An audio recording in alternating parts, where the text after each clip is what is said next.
बिस्मिल्लाहिर्रहमानिर्रहीम। लाखों करोड़ों दरूद नबी अकरम सल्लल्लाहु अलैहि वसल्लम पर और उनकी आल पर एक फोरम बना हुआ है और ये 2017 में बना था और इस फोरम का नाम है नेशनल वर्कशॉप फॉर बलूचिस्तान और 17वीं वर्कशॉप इस वक्त हो रही है और ये बलूचिस्तान का इनिशिएटिव था 2017 में।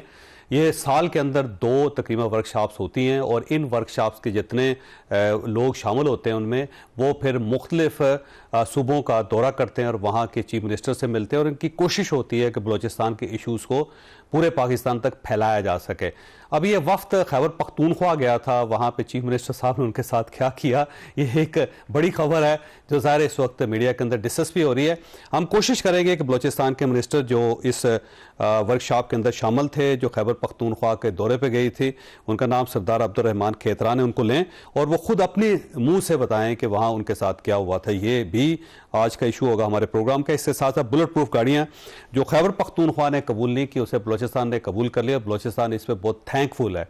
आखिर इन गाड़ियों के अंदर क्या ऐसा नक्स था कि खैबर पख्तूनख्वा ने रिजेक्ट कर दिया और उसके बाद वो बलूचिस्तान चली गई, ये भी डिस्कस करेंगे।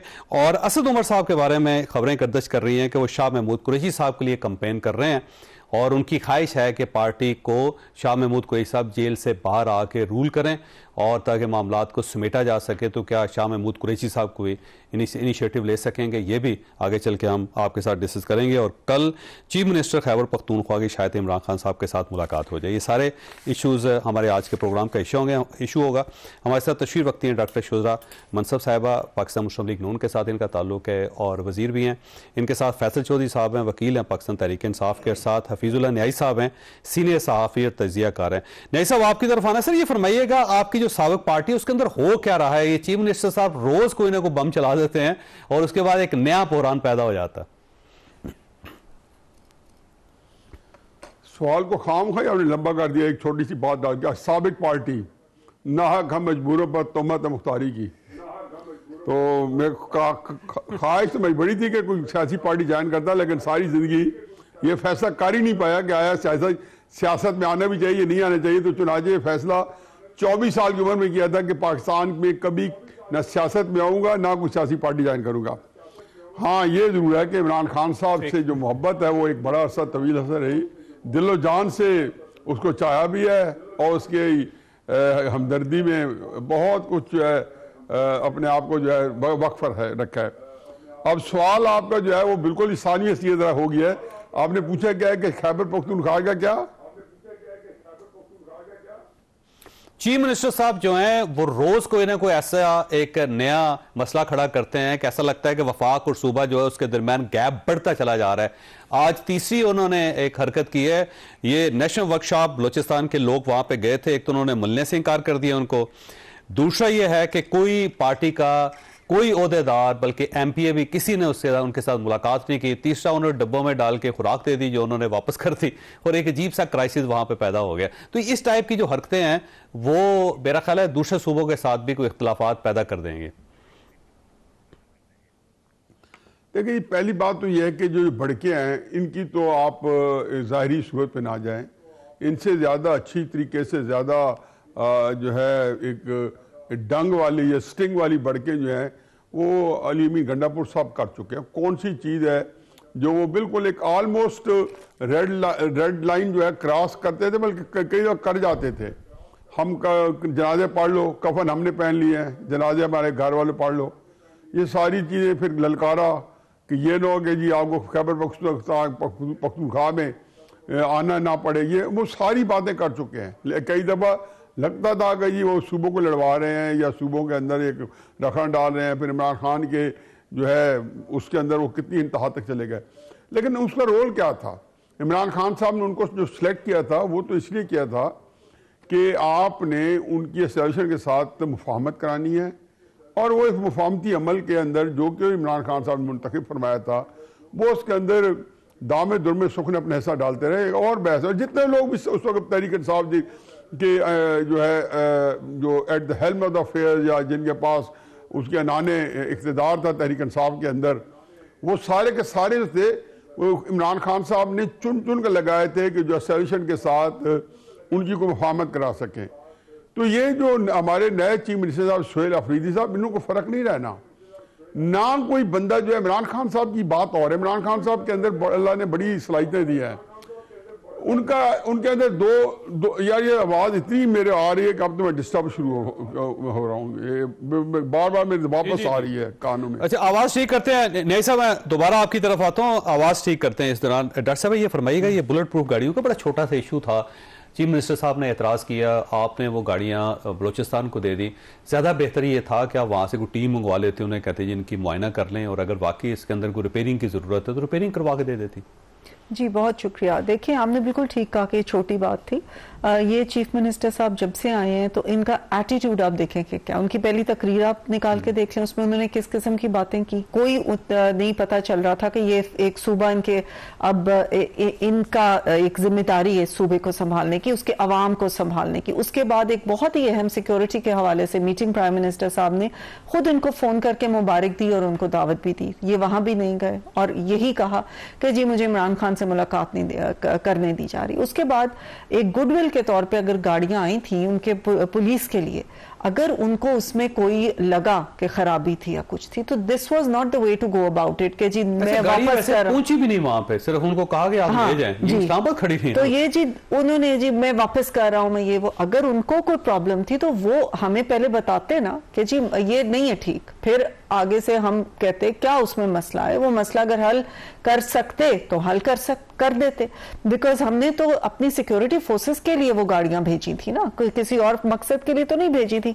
तो ये कोई ऐसा बात नहीं थी कि जी मैं गाड़ियां वापस कर रहा हूं, और उस वक्त से लेके अब तक वो इसी एक उस पे हैं कि जिस मकसद के लिए एक्चुअली उनको लाया गया है। गंडापुर साहब को भी इसी मकसद के लिए लाया गया था कि ये अलगार करो, इंतशार करो, बदअमनी फैलाओ, और उन्होंने बड़ी कोशिश की, लेकिन शायद उस मयार पर पूरे नहीं उतर सके जो इनके साहब चेयरमैन को चाहिए। तो अब वो इसको लाए हैं कि एक यंग लड़का है, इसको तो वही आप एक्सपेक्ट करेंगे, ये आप 2-3 बातों से आप कह रहे हैं ना, हैरान हो रहे हैं कि ये तो आप यही एक्सपेक्ट करेंगे, बिकॉज उनको कुछ अंदाजा ही नहीं है कि उनको कौन सा मनसब उनको सौंपा गया है तो और उसकी क्या जिम्मेदारियां हैं, उनके ऊपर कितनी बड़ी एक जिम्मेदारी है, स्पेशली इस वक्त जबकि खैबर पख्तूनख्वा एक दहशतगर्दी की लपेट में आया हुआ है। वो उस चीज को सबको छोड़ के वो यही एक चीज पे हैं कि जी मेरी मुलाकात कराई जाए। हालांकि ये कोई ऐसी बड़ी बात नहीं, मुलाकात हो ही जानी थी। मुलाकात कोई ऐसी चीज तो नहीं कि आप कोई बात ही नहीं कर सकते मुलाकात, आप पाकिस्तान नहीं बना रहे कि जब तक कैबिनेट नहीं वो बना रहे। देखिए ना, नुकसान अपना नुकसान है। आप अगर पाकिस्तान की सिक्योरिटी के ऊपर कौन सी ऐसी बात है जो आपने इमरान खान से पूछ के करनी है, ये तो हम सबके लिए एक इक्वल वो होना चाहिए। अगर आपने अपनी कैबिनेट बनानी है तो आप बना लें अपनी कैबिनेट। आप अगर आपको उन्होंने इस काबिल समझा है कि चीफ मिनिस्टर बनाया है तो आपको इतना तो इख्तियार होना चाहिए कि आप कोई 4 बंदे अपनी कैबिनेट में रख लें, लेकिन नहीं, वो कहते हैं कि उनके मुंह से हम तो फिर एक सूबा कैसे चलाएंगे। सूबे में तो बहुत सारे जो है फैसले करने पड़ते हैं, डे टू डे करने पड़ते हैं, तो ये हर दफा भागा करेंगे कि जाके पूछ के आऊंगा तो फिर मैं फैसला करूंगा। होगा तो यही वैसे, तो ये तो बड़ा फिर पता नहीं कैसे चलेगा, कैसे अवाम क्या करेंगे। मैं इमरान खान साहब से मशवरा करूं तो अवाम क्या करेंगे फिर, अवाम का क्या कसूर है। वैसे फैसल साहब ये फरमाइएगा सर, ये बुलेट प्रूफ गाड़ियों का मामूली इशू था, बड़ा हो गया है और इसमें वफाकी गवर्नमेंट का भी कसूर है, हम बार बार इनसे पूछ भी रहे हैं, लेकिन वही गाड़ियां जो खैबर पख्तूनख्वा ने एक्सेप्ट नहीं की, बलूचिस्तान ने एक्सेप्ट भी कर लिया, शुक्रिया भी अदा किया, उन्होंने कहा जी आपने बड़ी मेहरबानी की हमारे ऊपर। तो आखिर इशू क्या है जी? वैसे सच्ची बात है, मुझे भी नहीं पता कि ये क्यों वापस की गई है। मैंने सुना है वो कहते हैं एक्सपायर हो गई हैं। एक्सपायर कैसे होती है? तो गाड़ियाँ तो एक्सपायर नहीं होती, आर्म्ड गाड़ियाँ जो है वो तो कभी एक्सपायर होती, वो कभी भी नहीं एक्सपायर होती। और उसका बेहतरीन तरीका यह था ना कि मीडिया को दिखा देते हैं कि जी ये इसमें मसला है। यूज गाड़ियाँ कह रहे हैं कि यूज गाड़ियाँ नहीं बुलेट प्रूफ तो हमेशा यूज गाड़ियाँ। मैं वही कह रहा हूँ कि अगर यूज भी थी, लेट्स सपोज, तो उनके आईजी यहाँ पे आए थे, वो जिस मकसद के लिए, देखिए सबसे इम्पोर्टेंट बात तो ये है कि यहाँ पे वफाकी हुकूमत भी इस मसले पे सियासत कर रही है और अनफॉर्चुनेटली सूबाई हुकूमत भी कर रही है। ये सियासत नहीं होनी चाहिए। उसकी वजह ये है कि ये पुलिस वालों की जानों का, उनके तहफ़्फ़ुज़ का एफसी है और पुलिस है, और उन दोनों ने रिक्वेस्ट की यहाँ आके, मैं गुजारिश कर रहा हूँ दाखिला को कि जी हमें गाड़ियाँ चाहिए 10, मैं गुजारिश कब जाके ऑपरेशन कर सकेंगे कि ये जो उनकी तहफ़्फ़ुज़ के मामला है, और कोई भी जो लॉ इन्फोर्समेंट का आदमी होता है उसकी जान का तहफ़्फ़ुज़ जो है वो अवलीन तरजीह होती है, दुनिया भर में होती है, बहुत ज़रूरी होनी चाहिए। तो इसके ऊपर अगर फेडरल गवर्नमेंट जो है वो भी दिल तंग ना करे अपना, तो गाड़ियां देना अच्छी बात थी, दोबारा दे और नहीं दे दे अपनी पुलिस को देनी है। लड़के नहीं कहाँ से आएंगी, बाहर से इंपोर्ट तो नहीं हो रही, पाकिस्तान के अंदर ये बनती इधर ही है, ये इधर बना दी जाती है, टेक्सला के अंदर होता है या फिर वो कराची में हर जगह, पेशावर में तो खैर केपी में भी बहुत होता है। गुजारिश ये है कि ये कोई इतना बड़ा मामला नहीं है, ये उनकी एक भी जो पुलिस अफसर है, ये जवान है, उसकी जान से कीमती तो नहीं है ये 50 गाड़ी हो, आप उनको दें। वो फ्रंट लाइन स्टेट है, वो लॉ एंड ऑर्डर। वैसे तो सूबे का काम है ना, सूबा अपनी गाड़ियों का खुद बंदोबस्त करे ना। जब 18वीं तरमीम के तहत पुलिस उनकी अपनी है और एफसी भी अब जाहिर है उनके ज़ेरे काम कर रही है। वो सहूलत हासिल नहीं है ना जो पंजाब को हासिल है, जो सिंध को हासिल है। वहाँ पे पैसे नहीं दिए जाते अभी भी। उनकी जो आप असलम साहब से पूछ लें, मुजम्मल से, वो आपको बताएंगे कि कितने पैसे वफाक ने उनके हमारे सीटीडी के लिए 600 अरब रुपया दिया गया था। जो किसको दिया? केपी गवर्नमेंट को। कब? केपी गवर्नमेंट को मुख्तलिफ 10 साल में। हाँ, तो परवेज सिर्फ सीटीडी के लिए परवेज खटक और महमूद खान साहब इनके पास होते हैं, पूछ लें किधर किया इन्होंने। तो वो तो 1.5 साल ही रहा है ना अली अमीन। वो तो सूबे को दिए, पीटीआई को दिए, तो फिर बताया ना कि पीटीआई की चीफ मिनिस्टर तो कर लें ऑडिट, ताकि ऑडिट हर साल होता है ना। सीटीडी जो है ना उसे हर साल आपको नहीं, ये तो बचगाना बात है ना कि 600 अरब दिया है तो आपने सीटीडी को, जो हर साल ऑडिट नहीं होता, और गवर्नमेंट का जो ऑडिट होता है 600 अरब सीटीडी को डेवलप करने के लिए दिया गया था 10 साल में। तो 10 साल में तो डेवलप हो जानी चाहिए थी ना। देखिए जी, बात यह है कि फिर ये जो उस वक्त के सीएम से ज़रा वही आपको ज़्यादा बेहतर बात बता सकते हैं ना, परवेज खटक साहब बता सकते हैं, महमूद खान साहब बता सकते हैं, जो फिर 10 साल में तो यही थे और वो आजकल इनके साथ होते हैं, तो उनसे पूछने बुला। देखिए, जो पेशावर है वो वाहिद कैपिटल है, प्रोविंशियल कैपिटल है जिसके अंदर सीसीटीवी नहीं है, यानी स्मार्ट सिटी नहीं है कैमरास। वो जहाँ पे है आईजी साहब को पूछा गया, वहाँ पे है, आईजी साहब ने कहा हमें जरूरत ही नहीं है, हमारे जासूसी सिस्टम बड़ा अच्छा नहीं वहाँ पे। क्योंकि एक मैं आपको बता दूं कि पुलिस और वो फोर्सेस का आपस में जो लाइजन है ना वो बहुत बेहतर है, और वो क्योंकि एक वो हो नहीं सकता, क्योंकि वहाँ पे जो सूरत हाल है वो कंट्रोल ही नहीं हो सकती इसके बगैर। सो वो ज़रूरत तो हर जगह होती है, पंजाब पुलिस को भी हर वक्त ज़रूरत रहती है, और माशाल्लाह पंजाब पुलिस के पास बहुत रिसोर्सेज हैं, बहुत सोर्सेज हैं, सिंध पुलिस के साथ भी। तो कच्चे के डाकुओं को रेड कारपेट पे आज सलूट मारा सबने कि मेहरबानी से यहाँ पर आ गए, आप हथियार जो है वो वापस करें। फिर ये तो हालात है। वैसे हथियार तो डाले उन्होंने, ये तो है वैसे हथियार डालना जो है उसके देखिए वो ज़ाहिर माफी दी, रेड कारपेट माफी दी गई, माफी दिए गए।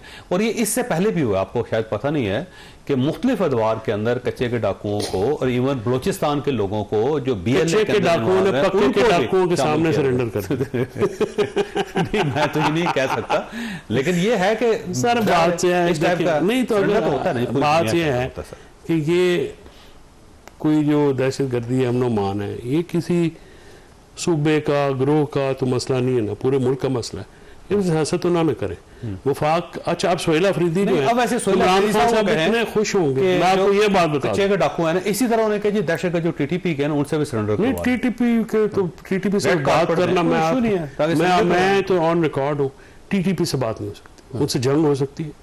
वो तो बैन ऑर्गेनाइजेशन है, वो मुल्क पे हमले करती है। जिन्होंने तालिबान के साथ बात करनी थी कर ली है उन्होंने, गवर्नमेंट ने, तो ठीक है। मुझे ब्रेक लेने दे। वफाक का प्रोरोगेटिव होता है वो अपना वजारत जो खारजा पॉलिसी और बॉर्डर डिफेंस, तो उन्होंने की है। टीटीपी से जो बात करने का कहता है, अगर वो हुकूमत में से कहता है तो गलत कहता है, उसको डिफेंड वो तो डिफेंड भी नहीं किया जा सकता। बिल्कुल टीटीपी से कैसे बात करेंगे वो, कोई ब्रेक लेने दे। और मैं नए साहब आपके पास सवाल छोड़ के जा रहा हूं कि कल से ये डिबेट चल रही है कि नवंबर में शायद एक और यलगार इस्लामाबाद के ऊपर हो, और पाकिस्तान तहरीक इंसाफ उसको डिजाइन कर रही है। कल जब चीफ मिनिस्टर साहब की मुलाकात होगी इमरान खान साहब के साथ, तो खतरा यही है कि बाहर निकल के वो ये ऐलान करेंगे कि नवंबर में हम आ रहे हैं और इस मरतबा हम इमरान खान साहब को आज़ाद करवा के लेके जाएंगे। तो अब अगर नवंबर में कुछ होता है तो उसका कोई फायदा होगा। छोटी सी ब्रेक, और ब्रेक के दोबारा।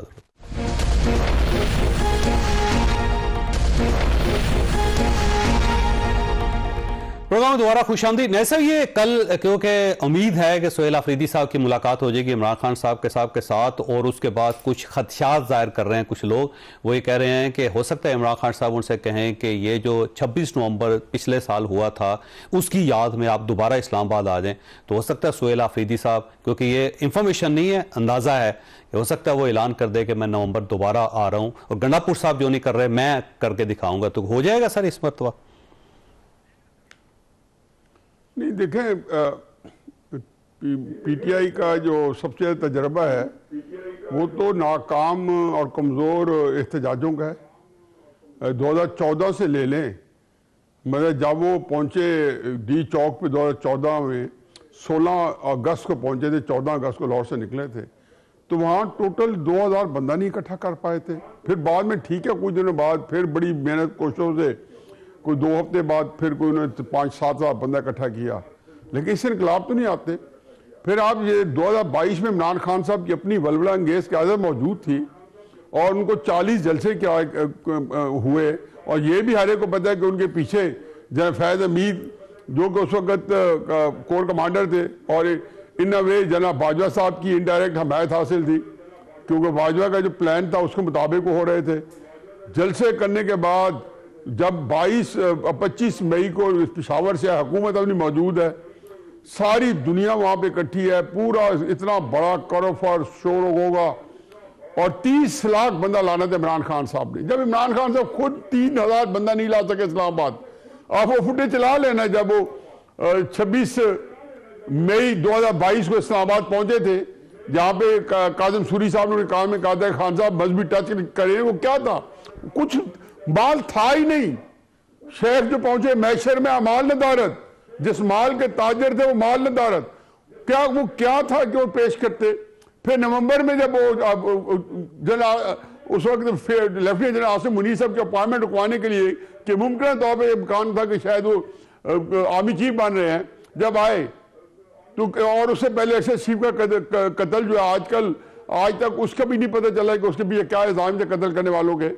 शायद वो लॉन्ग मार्च को कामयाब कराने था, फिर इमरान खान बेचारे पे अपने ऊपर फायरिंग हुई, शायद कि वो लॉन्ग मार्च जो था पिंडी रावलपिंडी वाला, मुल्क के अंदर को मार्शल का कोई निज़ाम चल जाता, कौन लगाता, जनरल बाजवा लगाते, और इमरान खान साहब ने उन्हीं दिन जनरल बाजवा साहब को एक्सटेंशन का भी कह दिया था।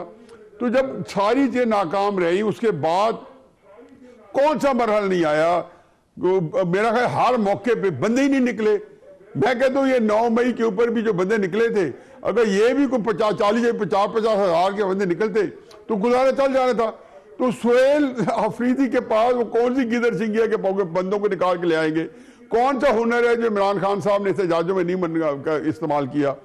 तरसीलात रुकवाई रुक गई, मतलब कि पाकिस्तान की तारीख में ऐसा इतना बड़ा क्वांटम जंप नहीं आया तरसीलात में जो इस दफा आया।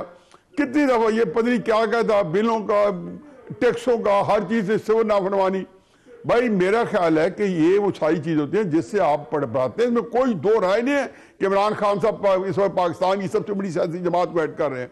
इसमें दो राय नहीं है कि पब्लिक के अंदर इमरान खान साहब इस वक्त सबसे ज्यादा, उनकी सियासत सबसे ज्यादा जोरावर है, लेकिन इससे ये काफी नहीं है, और सियासत उनकी लगा नहीं खाती उनके एहतजाज की सियासत से। तो आएंगे तो क्या होगा, अव्वल तो आना ही किसी ने नहीं है, आएंगे तो वही गोंगलों से मिट्टी झाड़ने जो पंजाबी में कहते हैं। तो मेरा नहीं ख्याल कि कोई इतनी, आप तो उनके जो गुब्बारे से एहतजाज और गुब्बारे से हवा निकली हुई है, उनको पता है ये नहीं है।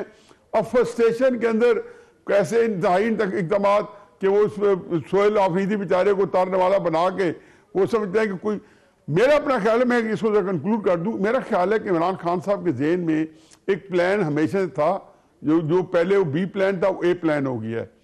वो ये कि मैं कोई ऐसी हरकत हो जाए कि पूरे मुल्क के अंदर एक जो है क्योस पैदा हो जाए, मैं ये बड़ा मुख्तार लफ्ज यूज कर रहा हूं, और उसमें कोई ऐसा हो जाए कि मुल्क के अंदर एक अनारकी कैफियत पैदा हो जाए।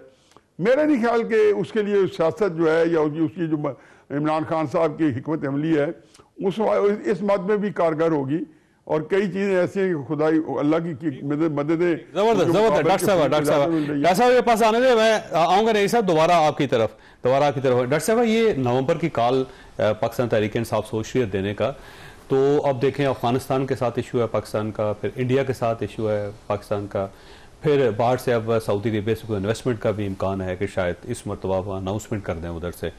इस सारे सिनेरियो के अंदर अगर पाकिस्तान के अंदर आग लग जाती है तो सूरत तो आपके सामने बड़े मसाइल पैदा हो जाएंगे। हाँ, तो देखिए ना, ये तो जो है इनके पीटीआई के साबका चेयरमैन, उनका शुरू से यही मौकफ रहा है। जो आज तक उन्होंने कॉल्स दी हैं सिविल नाफरमानी की, उन्होंने जो बैरूनी हमारे इदारे थे उनको कहा कि इनको पैसे ना भेजें, फिर इन्होंने कहा जी बैरूनी तरसीलात ना भेजें, बहुत कुछ इन्होंने, यही हमेशा रियासत मुखालिफ बयानिए पे ही ये चलते आए आज तक। और इन्होंने वो 2014 से लेके आज तक इनके जो भी बातें हैं उसमें अगर आप गौर करें तो ये रियासत मुखालिफ बयानियां सिर्फ इसलिए कि अगर इनको इक्तदार मिल जाए तो फिर ये समझते हैं कि ठीक है, इक्तदार के बगैर इनको मुल्क के अवाम से कोई दिलचस्पी नहीं है। और बिल्कुल ये चीजें जो हैं कि इंडिया के साथ अभी हमारी जंग हुई और इंडिया बिल्कुल क्लियरली और वो कह रहे हैं कि हमने खत्म नहीं किया, अभी हमारा ऑपरेशन सिंदूर जारी है और जो अफगानिस्तान में मामलात हो रहे हैं वो इंडिया ही उसका बैकर है और उसको भी हम हल करने की कोशिश कर रहे हैं। इंडिया के लिए भी महाज पे तैयार हैं बिल्कुल, और दहशतगर्दी को खत्म करने की कोशिश कर रहे हैं। दूसरी तरफ मईशत की बहाली की कोशिश कर रहे हैं और अल्हम्दुलिल्लाह वो कोशिशें कामयाब हो रही हैं, मुल्क में स्टेबिलिटी आ रही है। लेकिन इन्होंने मुल्क को डिस्टेबलाइज करने की कोशिशें अपनी जारी रखनी है और यही कोशिशें और यही जो पहले से इनका एक रहा है वो आज भी जारी है, क्योंकि अब ये इररेलेवेंट हो गए हैं और अपनी इररेलेवेंस को भी ये समझ गए हैं कि अब हम बिल्कुल इररेलेवेंट हैं। इनकी जमात बिल्कुल इंतशार का शिकार हो चुकी है, टूट फूट का शिकार हो चुकी है, कई ग्रुप बंदियां हो चुकी हैं। हर ग्रुप जो है वो अपना एक वो लीडर लेके, अब असद उमर साहब भी बड़े एक्टिव हुए हैं जी, वो भी आपने अपने उसमें बताया कि वो एक नया ग्रुप अब बनाने की कोशिश कर रहे हैं। और ये ग्रुप बंदियां, ये इंतशार, यही वजह से इनसे 4 जो है ना वो नहीं बन पा रहे, अपने वज़रा नहीं, वो अपनी कैबिनेट के 4 वजीर नहीं बना पा रहे, क्योंकि इनके अंदर इतनी इस किस्म का इंतशार है, इनके अंदर इतनी डिस्क्रिपेंसीज हैं, हर कोई ग्रुप अपना उन पे प्रेशर डाल रहा है, कई प्रेशर ग्रुप्स हैं इनके अंदर। तो उस इररेलेवेंस को ओवरकम करने के लिए इनके पास एक ही हथियार है कि जी निकलो और यलगार कर दो। तो उसके बारे में कम से कम बातें तो होती है ना, सड़कों पे कोई निकलने की कोशिश। लेकिन ये बिल्कुल न्याजी साहब ने ठीक कहा कि अब लोगों का भी डिसइल्यूजन हो चुके हैं, लोगों का भी इस चीज से एतबार रुक चुका है। अब आवाम इनके साथ निकलती नहीं है, अब वो बार बार सड़कों के ऊपर मारे मारे फिरना नहीं चाहती, स्पेशली जबकि इनकी कोई लीडरशिप ही नहीं है जो आके उनको लीड कर सके। वो तो भाग जाते हैं, वो तो छुपे होते हैं और आवाम को अब वैसे नए लीडर आए। अब फैसल चौधरी साहब से पूछना है कि पिछला नवंबर जो था वो तो गुजर गया, लेकिन अब नया लीडर 36 साल उम्र है उनकी, तो वो नया लीडर क्या कमाल करेगा। छोटी सी ब्रेक और ब्रेक के बाद दोबारा देखते हैं।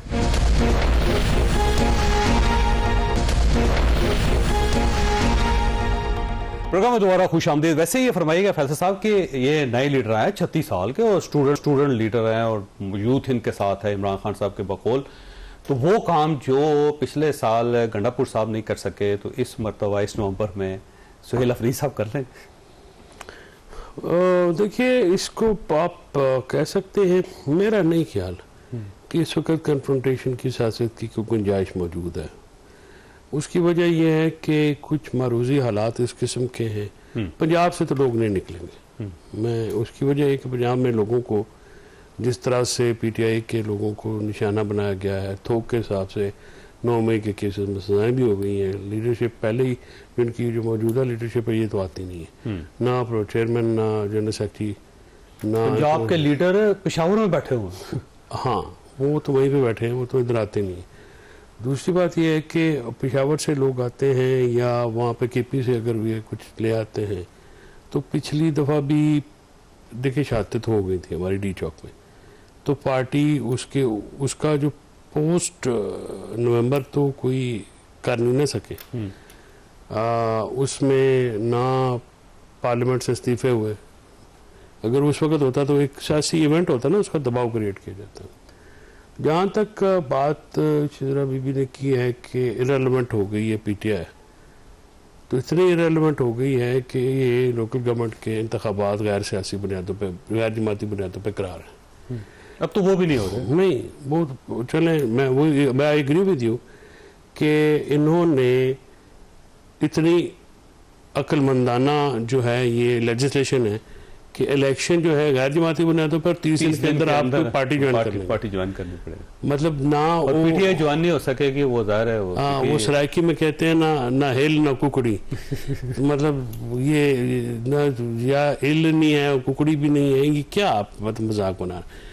आप एक गैर जानबदाराना इलेक्शन जरा करवाएं, आपको लग पता जाएगा कि आप जो वोट बैंक है लेकिन वोट बैंक नहीं निकलता। नहीं, बात यह है कि वोटों के लिए तो लोगों ने 8 फरवरी को देखे ना, एक अजीबो गरीब मामला है कि लोग वोट दें पुरअमन तरीके से, उसको कोई नहीं मानता।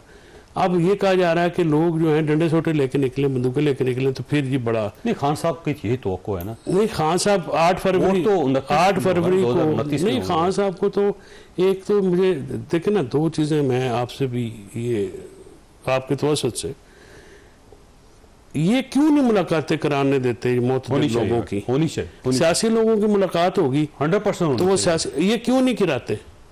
गलती है नहीं, गलती नहीं है, ये डेलिब्रेट है, ये डेलिब्रेट है, ये टेम्परेचर नीचे नहीं लाना चाहते। और एक ग्रुप है जो वहां पे, जो उससे वज़ीर आज़म साहब को भी पूछना पड़ता है, जो कि नहीं इजाजत देता।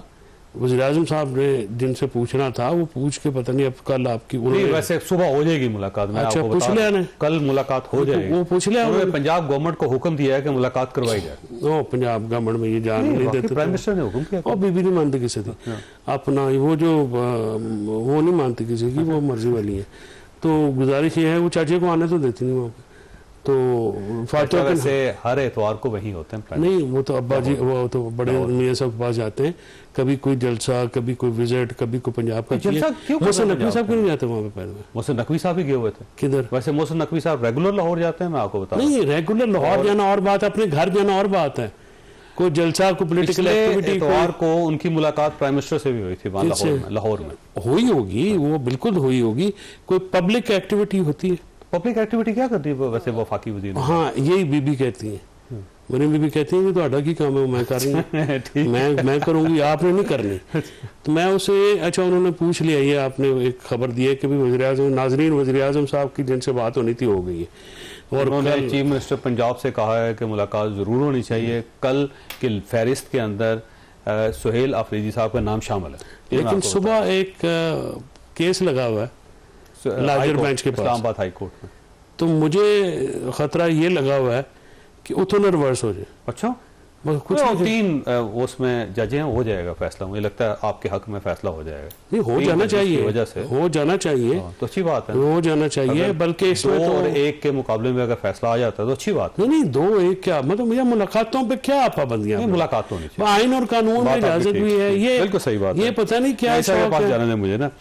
नहीं सर, ये फरमाइएगा सर, ये असद उमर साहब मुलाकात कर रहे हैं सारे एमपीएस के साथ, एमएनएस के साथ, और वो लोग जो पार्टी छोड़ के चले गए उनके साथ, और इनका इन सबको ये मैसेज है कि शाह महमूद कुरैशी साहब बाहर आ रहे हैं। शाह महमूद कुरैशी साहब के हाथ मजबूत करने चाहिए ताकि वो इमरान खान साहब के लिए कोई रास्ता खोल सकें। क्या ये कार्ड इस्तेमाल हो सकेगा या नहीं? छोटी सी ब्रेक, और ब्रेक के बाद दोबारा हाजिर हो सब।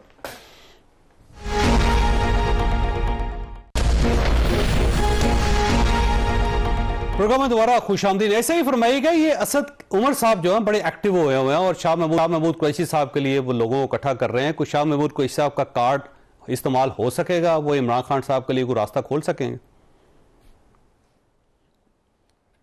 तो सब इमरान खान से आप चंद क्रेडिट नहीं छीन सकते।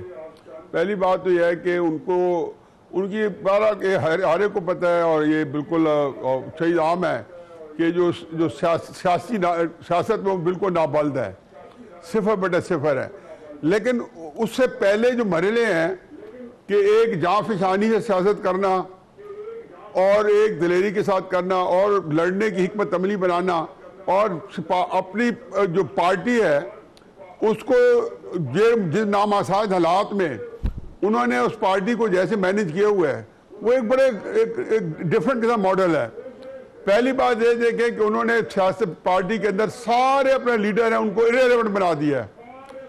और ये अभी मेरे ख्याल किसी मेरे यहाँ पे आपने या डॉक्टर साहब ने कहा है कि उनकी सियासत जो है वहाँ पार्टी में टूट फूट का शिकार है। यही तो मसला हुआ है कि पार्टी के टूट फूट के बावजूद इमरान खान साहब के वोटर जो है वो कम होने के बजाय हर जो उनके खिलाफ अमल किया गया वो बड़े हैं। उसकी वजह यह है कि उन्होंने उन वोटर्स को डायरेक्ट किया हुआ है और वो किसी पार्टी लीडरशिप के पीछे लगने पर तैयार नहीं, आमादा नहीं है।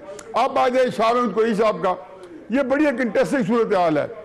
इमरान खान साहब को अप्रैल 2023 के अंदर एक इंटरव्यू लिया गया और कोई इंटरव्यू वाले ने पूछा कि जी आपके पार्टी में आपके बाद कौन होगा। आप शाह महमूद कुरैशी साहब वहां बैठे हैं और जब ये इंटरव्यू लिया जा रहा है और भी क्यादत बैठी है और बदमूल है कि शाह महमूद कुरैशी साहब जो हैं वो नंबर 2 थे, वो वाइस चेयरमैन थे तहरीक इंसाफ के और वहां पे और वो वाइस चेयरमैन के अलावा डिक्लेयर नंबर 2 है।